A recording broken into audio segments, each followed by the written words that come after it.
ఈ నెల 9వ తారీఖున రాత్రి 8 నుంచి 8:30 గంటల సమయంలో కర్ణాటక రాష్ట్రం నాగసంద్రం నుంచి తన స్వగ్రామమైనటువంటి మేచిరి గ్రామానికి తన మోటార్ సైకిల్లో వస్తున్నటువంటి గొల్ల కొత్తపల్లి ఆదికేశవులు అనేటువంటి వ్యక్తిని కొంతమంది దుండగులు నరికి హత్య చేయడం జరిగింది. మృతుడు ఆదికేశవులు భార్య ఇచ్చినటువంటి ఫిర్యాదు మేరకు రాయదుర్గం పోలీస్ స్టేషన్లో హత్య కేసును నమోదు చేయడం జరిగింది. హత్య కేసు దర్యాప్తు రాయదుర్గం టౌన్ ఇన్స్పెక్టర్ శ్రీనివాస్ చేపట్టడం జరిగింది.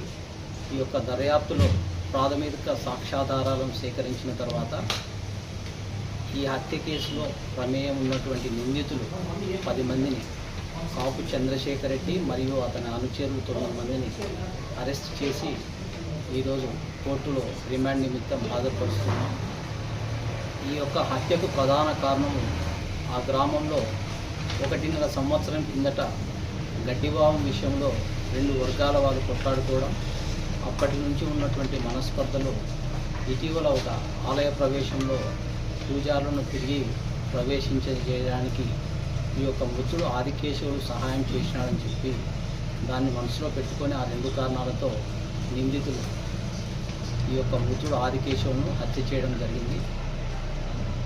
ఈ హత్య కేసును ఛేదించడంలో కీలక పాత్ర పోషించినటువంటి సిఐ గారిని సిబ్బందిని అభినందిస్తూ ఎస్పీ గారికి రివార్డ్స్ నిమిత్తం సిఫారసు చేయడం జరుగుతుంది. Thank you.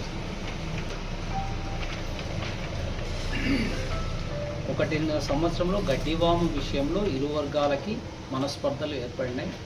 ఆ తర్వాత ఇటీవల పూజారులను ఆలయ ప్రవేశం చేపించి వాళ్ళకు ఆలయం యొక్క బాధ్యత నిర్వహణ అప్పగించడంలో కీలక పాత్ర పోషించినాడు మృతుడు ఆదికేశవులు అనేటువంటిది లేటెస్ట్గా అతనిపైన హత్య చేయడానికి ప్రధాన కారణం.